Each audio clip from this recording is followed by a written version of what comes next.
আমার মাথা করে টক টক, তাই আমি করি টিকটক।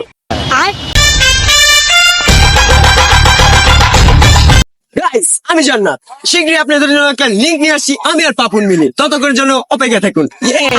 হাই গাইস, সাপোর্ট করলে সাপোর্ট পাবেন। হ্যালো গাইস, ছাপড়ি টিভি থেকে আপনাদের কিছু স্বাগতম। ইতিমধ্যে বাংলাদেশে ছড়িয়ে পড়েছে এক অদ্ভুত রোগ, যার নাম টিকটক।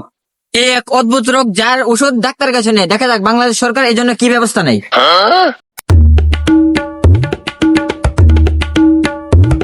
দয়া অভিজিৎ, ইতিমধ্যে দেখতেই পাচ্ছ টিকটক নামের এক অদ্ভুত রূপ বাংলাদেশে ছড়িয়ে পড়েছে। আজ পর্যন্ত কোনো কেস সলভ করতে পারতেন? আইসি টিকটক বন্ধ করতে। বাদ দে, তোরা দাঁড়া, আমি ম্যাডামের কাছ থেকে আসি। অভিজিৎ, একটা জিনিস লক্ষ্য করছো? কি দয়া? এসিফার যখন এই ম্যাডামের সাথে দেখা করতে যায়, সাথে আমাদেরকে নিয়ে যায় না। বিষয়টা তো চিন্তার। আমার কাছে কি দরকারে? একটা গুরুত্বপূর্ণ কাজ নিয়ে আসছি। হ্যাঁ বলো, কি এমন গুরুত্বপূর্ণ কাজ? ম্যাডাম, আপনি করোনার পর থেকে না বাইরে বের হন না ফোন চালান। আপনি যেহেতু জানেন না টিকটক নামের এক ভয়ঙ্কর রূপ বাংলাদেশে ছড়িয়ে পড়েছে। এই নেন দেখেন। আমি তো বুঝলাম, এটা তো এখন বন্ধ করতে হবে। ম্যাডাম, একটা কথা বলে রাখলাম, এখানে টাকা বেশি দিতে হবে আর নতুন একটা টিম গঠন করতে হবে। এটার জন্য আবার আলাদা টাকা দিতে হবে। ঠিক আছে, সবই হবে, কিন্তু তাড়াতাড়ি আগে এই টিকটক নামের অভিশাপটি বাংলাদেশ থেকে সরাও। ঠিক আছে ম্যাডাম, আমি তাড়াতাড়ি কাজ শুরু করতেছি। ম্যাডামের কাছে ফোন। দয়া অভিজিৎ, কি খবর? আমাকে স্যারেন, আপনি কি ম্যাডামের কি করছেন ওইটা বলেন। ওরা তো জানে না ম্যাডামের সাথে কি করছি, একটু চাপা মারি। আরে বেটা, তোরা তো জানোসই না ম্যাডাম আমার কত আপ্যায়ন করছে। হ্যাঁ বুঝছি, ম্যাডামের সাথে কি করছেন। আচ্ছা, সব বাদ, আমাদের একটা টিম গঠন করতে হবে। স্যার, টিম গঠন করতে হবে কে? এই হালাত বলার রেসিপি বানাইছে কেটা? টিম গঠন করতে হইব, আমরা তিনজন আছি না? এমনি তো বেতন দেন না, বা টিম গঠন করতে হইব। টিম গঠন করতে হইব না? আমার কাছে একজন হ্যাকার আছে, হ্যাকার জনি। হ্যাঁ স্যার, তাহলে চলেন যাই। তাহলে দয়া অভিজিৎ, চলো যাই।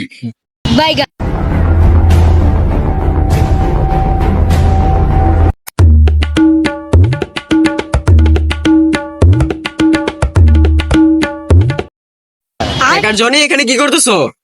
না স্যার, এক কথা, কোনো সমস্যা, কিছু দরকার থাকলে ক। অনেক গুরুত্বপূর্ণ একটা কাজ নিয়ে এসেছি। যে আমাকে দরকার হলো।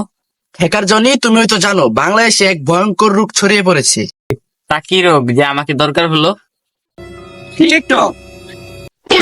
টিকটক, এই অভিশাপ বাংলাদেশে চলে এসেছে। হ্যাঁ, চলে এসেছে। আর এখন টিকটক আপনাকে হ্যাক করতে হবে। কোনো সমস্যা নাই, এটা আমার বা হাতের খেলা।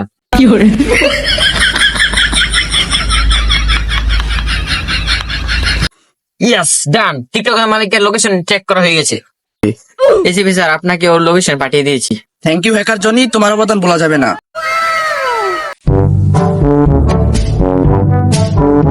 কিরে তো তুই কই গেছিলি? আরে স্যার, আপনি তো জানেন না, ও নতুন নতুন বিয়ে করছে না, তাই চলে গেছিল। চলেন টিকটকের মালিকটাকে খুঁজি গিয়ে। স্যার, স্যার জলদি চলেন স্যার, আর 1 মিটার স্যার।